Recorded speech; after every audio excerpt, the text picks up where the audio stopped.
Hi అండి, అందరికీ నమస్తే అండి. ఈరోజు బీరకాయ పచ్చనగపప్పు కూర ఎలా తయారు చేయాలో చూద్దామండి. ఇప్పుడు మసాలా కూరలు తినే మనకి ఈరోజు మసాలా ఏం వేయకుండా, గరం మసాలా కానీ అల్లం పేస్ట్ కానీ ఏం వేయకుండా ఉట్టి ఉల్లిపాయ, పచ్చిమిరపకాయ, టమాటా ఈ 3 వేసి పచ్చిశనగపప్పు బీరకాయ కూర అండి. అన్నంలో, చపాతీలో దేంట్లో అయినా తినొచ్చండి, టేస్టీగా ఉంటుంది. ఎలా ఉందో తిని చూసి కామెంట్ చేయండి. ఈరోజు బీరకాయ పచ్చనగపప్పు కోసం అండి 1/2 కేజీ బీరకాయలు తీసుకున్నాను. ఒక చాయ్ గ్లాసు పచ్చిశనగపప్పు తీసుకున్నాను. ఒక 10 రూపీస్ కొత్తిమీర తీసుకున్నాను. ఒక 3 టమాటాలు తీసుకున్నానండి. ఒక ఆనియన్ తీసుకున్నాను. 2 రెమ్మల కరేపాకు, 2 కానీ 3 కానీ, నేనైతే 3 రెమ్మలు తీసుకున్నాను. తగినంత పచ్చిమిరపకాయలండి. మీరు కారం ఎక్కువ తినే వాళ్ళైతే ఎక్కువ వేసుకోండి, తక్కువ తినే వాళ్ళైతే తక్కువ వేసుకోండి. ఇవన్నీ నేను కడిగి కట్ చేసి మీకు చూపిస్తానండి. దీంట్లో ఇంకేం అవసరం లేదు, సింపుల్ గా అయిపోతుంది, చాలా ఫాస్ట్ గా అయిపోతుంది కూర. కాకపోతే రుచికి సరిపడా ఉప్పు, పసుపు, తగినంత నూనె. ఈ పచ్చిశనగపప్పు మాత్రం మీరు బీరకాయ పచ్చిశనగపప్పు చేసుకోవాలి అనుకున్నప్పుడు 1 గంట ముందర నానబెట్టుకోవాలి. ఇవి పచ్చిగా ఉంటాయి కదండి, ఉడకడానికి టైం తీసుకుంటుంది. అది 1 అవర్ ముందర నానబెట్టేశారనుకోండి చాలా ఫాస్ట్ గా అయిపోతుంది, తొందరగా కూడా ఉడుకుతుంది. నేను ఇప్పుడు ఇవన్నీ ఈ పచ్చిశనగపప్పు నానబెట్టేసి ఇవన్నీ కట్ చేసి మీకు కూర ఎంత ఫాస్ట్ గా ఎంత సింపుల్ గా అయిపోతుందో నేను చున్నలో నీళ్ళు తీసుకొని ఈ పచ్చిశనగపప్పు నానేసేసుకుందామండి. ఒక 1 అవర్ నానింది అనుకోండి, బాగా మెత్తగా ఉడుకుతుంది, బాగుంటుంది టేస్ట్. బీరకాయలు తీసుకున్నాం కదండి, ఆ బీరకాయలని ఇలా చెక్కు తీసేసుకున్నాము. ఈ చెక్కు తీయడం మీకు రాదు అని చూపించట్లేదండి నేను, ఈ చెక్కు కూడా మనకి చాలా ఉపయోగపడుతుంది అని చూపిస్తున్నాను. ఈ బీరకాయ పొట్టు ఇది ఉంది చూసారు, బాగా వేణీలలో ఒక ఉడికించి ఈ బీరకాయ పొట్టుతో పచ్చడి చేసుకోవచ్చు, చాలా టేస్టీగా ఉంటుంది. ఇప్పుడు నేను అందుకే ఇవి చాలా భద్రంగా జాగ్రత్తగా పొట్టు తీసుకుంటున్నాను. ఈ బీరకాయ పొట్టు కూడా ఒక చిన్న మినీ బ్లాగ్ లాగా చేసి పెడతాను, నా ఛానల్లో చూడండి. ఇలా ఇవంతా పొట్టు తీసి కట్ చేసి తీసుకున్నానండి. మీరు పొట్టు తీసి కట్ చేసేటప్పుడు దీన్ని టేస్ట్ చూసుకోండి. చేదుంది అంటే వేరే బీరకాయ తీసుకోండి, అది చేదుందంటే వేరే బీరకాయ తీసుకోండి. ప్రతి ఒక్క బీరకాయ పొట్టు తీసి కట్ చేసేటప్పుడు కంపల్సరీగా మనము టేస్ట్ చూసి తీసుకోవాలండి. బీరకాయ చేదు ఉంటుంది, పుచ్చు కూడా ఉంటుంది, చాలా జాగ్రత్తగా చూసి తీసుకోండి. ఇవన్నీ నేను ఇప్పుడు తాలింపు పెట్టి చూపిస్తాను. వెలిగించి ఒక కుక్కర్ పెట్టేస్తాను. కుక్కర్ గిన్నె వేడెక్కిందండి, దీంట్లో 3 స్పూన్లు నూనె వేస్తున్నాను. కాస్త ఆవాలు, జీలకర్ర వేడెక్కుతాయండి, చిట్పటా అంటాయి. వేడెక్కాయి. ఆవాలు, జీలకర్ర వేడెక్కిన తర్వాత ఉల్లిపాయలు వేస్తున్నానండి. ముందుగా ఉల్లిపాయలు కాస్త వేగాక టమాటాలు వేస్తాం. ఉల్లిపాయ ఉడికిందండి, టమాటాలు వేసాను. ఇలా టమాటాలు కూడా మగ్గిపోయాక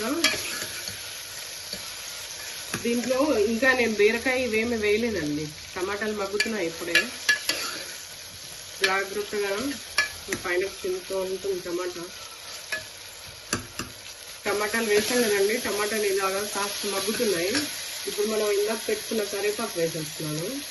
ఎందుకంటే నేను కరివేపాకు ముందర వేయలేదు, కరివేపాకు ఫ్లేవర్ టమాటాలకు పట్టుకుంది అనుకోండి, దానివల్ల మొత్తం కూర అంతా పట్టుకుంటుంది అన్నమాట, అందుకోసం వేయలేదు. ఒక్కసారి ఇలా కలిపేసుకున్నాం. అలా టమాటాలు వేగుతూ ఉంటాయి. మనం ఇందాక పప్పు తీసుకున్నాం కదండి, ఆ పప్పుని రెడీ చేసి పెట్టేసుకున్నాం. ఆ పప్పు ఎలా అంటే నీళ్ళు మొత్తం వంపేసి మళ్ళీ 2 సార్లు నీళ్ళు కడిగేసి పప్పుని తీసుకున్నాం. ఈ పప్పులో నీళ్ళు ఇందాక పోసి పెట్టాం కదా, ఆ నీళ్ళు తీసేసానండి, మళ్ళీ 2 సార్లు శుభ్రంగా కడిగి ఆ నీళ్ళన్నీ వంపేసి ఇలా పప్పుని తీసుకున్నాను. ఎందుకంటే మనం 2-3 సార్లు పప్పును కడుక్కోవాలి. పప్పు పాడవకుండా షాపుల్లో వాళ్ళు పప్పులో ఏమైనా మిక్స్ చేసి పెడతారు, అంటే పురుగు రాకుండా తొందరగా, అలాగా కడుక్కొని తీసుకోండి. వాటర్ ఏం లేదండి, వాటర్ ఏం లేకుండా ఈ పప్పును తీసుకున్నాను. ఈ టమాటా కాస్త మగ్గింది కదా, కాస్త ఇలా మగ్గినప్పుడే ఈ పప్పు వేసేసుకున్నాం మనం.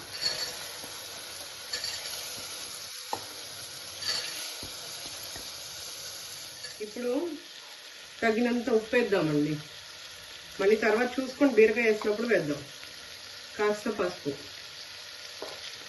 ఈ చాయ్ గ్లాస్ మాత్రమే వాటర్ పోస్తున్నానండి. దీనికి ఒకసారి మూత పెట్టి ఒక 2 విజిల్లు పెట్టేసుకుందాం. ఇలా ఒకసారి మూత పెట్టేసుకున్నాం అండి.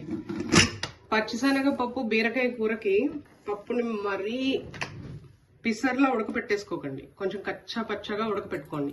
ఇవి ఒక 2 విజిల్స్ వచ్చాక నేను చూపిస్తాను. పచ్చనపప్పు ఉడికిందండి, కచ్చా పచ్చగా ఉడికిపోయింది మన పచ్చనపప్పు. మూత తీసేసాను. మనం ఇప్పుడు పొయ్యి మీద పెట్టుకొని బీరకాయ వేసేసుకుందామండి. ఎప్పుడైనా సరే ప్రెషర్ కుక్కర్ది ప్రెషర్ మొత్తం పోయిన తర్వాత మాత్రమే ఆ మూతను తీసేయండి. మీరు ముందర మూతను తీసేయమాకండి. మనం ఇంకేం వాటర్ వేయాల్సిన అవసరం లేదండి. ఆ వాటర్ ఉంది చూసారో అది సరిపోతుంది. దీంట్లో ఇప్పుడు ఇలాగా బీరకాయ ముక్కలు, పచ్చిమిరపకాయలు నేను స్టార్టింగ్ లో వేయలేదండి, ఎందుకంటే ప్రతిసారి వేసినప్పుడైనా బీరకాయ తోటే వేసాను, అందుకే అదే అలవాటు నాకు. కొత్తిమీర కొంచెం వేస్తున్నాను, కొంచెం లాస్ట్ లో వేయడానికి ఉంచుకుంటున్నాను. కూర అంతా ఉడికాక పైన కొంచెం వేసాం అనుకోండి, కొంచెం బాగా టేస్ట్ వస్తుంది అనమాట. దీనంతా ఒక్కసారి ఇలా కలిపేసుకుందాం. ఒక్క 5 మినిట్స్ మనం వేసిన పసుపు, ఉప్పు, ఇప్పుడు వేసిన పచ్చిమిరపకాయలు అవన్నీ ఈ బీరకాయ ఇలాగా ఉడకపెట్టేసుకున్నాం. ఇంకా మీరు నీళ్ళు వేయాల్సిన అవసరం లేదు. దీని లోపల బీరకాయ లోపల నీరు ఉంటుంది. ఆ నీరు మనకి ఇది ఉడికే కొద్దీ బయటకు వస్తూ ఉంటుంది అనమాట. జస్ట్ దీన్ని ఇలా అనేసి మూత పెట్టి ఒక 5 నిమిషాలు సిమ్లో పెట్టి ఉడకపెట్టేసుకుందాం. ఆ లోపు మీరు ఒకసారి ఉప్పు సరిపోయిందా లేదా టేస్ట్ చూసుకోండి. టేస్ట్ చూసుకొని ఉప్పు వేసుకోండి. కాస్త పడుతుందండి ఉప్పు, కాస్త ఉప్పేసాను. ఉప్పేసాం కదండి, ఒకసారి ఇలా కలిపేసుకుందాం. మీకు తెలిసిపోతుంది ఇక్కడ ఉడుకు పడుతుంది అని. ఇది ఉడుకు పట్టాక అప్పుడు మనం మూత పెట్టేద్దాం.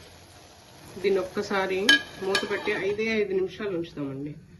సిమ్లో పెట్టండి, మరి పెద్ద మంట పెట్టారంటే అది మాడిపోతుంది.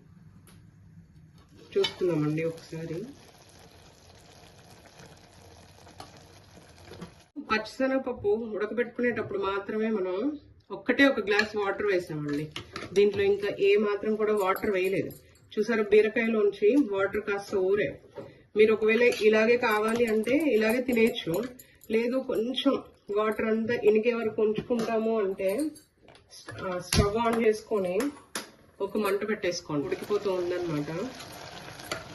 బీరకాయ కూర చాలా సింపుల్ గా, చాలా ఫాస్ట్ గా చేసేసుకోవచ్చు అండి. ఇదంతా ఉడికిపోయాక లాస్ట్ లో కొత్తిమీర వేసి అలా ఒకసారి మూత పెట్టేసుకున్నారనుకో, ఆ కొత్తిమీర ఫ్లేవర్ అంతా బీరకాయకి పట్టుకుంటుంది. చిక్కుపడిపోయిందండి కూర. వీడియోస్ ఎవరు చూస్తారులే అనుకున్నానండి. నేను 64 సబ్స్క్రైబర్స్ అయ్యారండి నాకు. థ్యాంక్స్ ఫర్ సబ్స్క్రైబర్స్ అండి. 64 మందికి చాలా థ్యాంక్స్ అండి. ఇప్పుడిప్పుడే స్టార్ట్ చేశాను. వీడియో ఎలా తీయాలో కూడా నాకు తెలియడం లేదు, బట్ అయినా ట్రై చేస్తున్నాను. మనం పచ్చనపప్పు చూసారా, మరి అంత మెత్తగా అవ్వలేదు, మరి అలా అని గట్టిగా లేదు, బాగుంది. మన కూర అంతా రెడీ అయిపోయిందండి, మొత్తం వినికిపోయింది వాటర్. ఇది రోటీలు అయినా అన్నంలో అయినా చాలా టేస్టీగా, చాలా బాగుంటుందండి. ఒకసారి ఇలా ట్రై చేసి చూడండి. అయిపోయిందండి, ఇంకా సర్వింగ్ బౌల్లోకి తీసుకుందాం. Thank you for watching.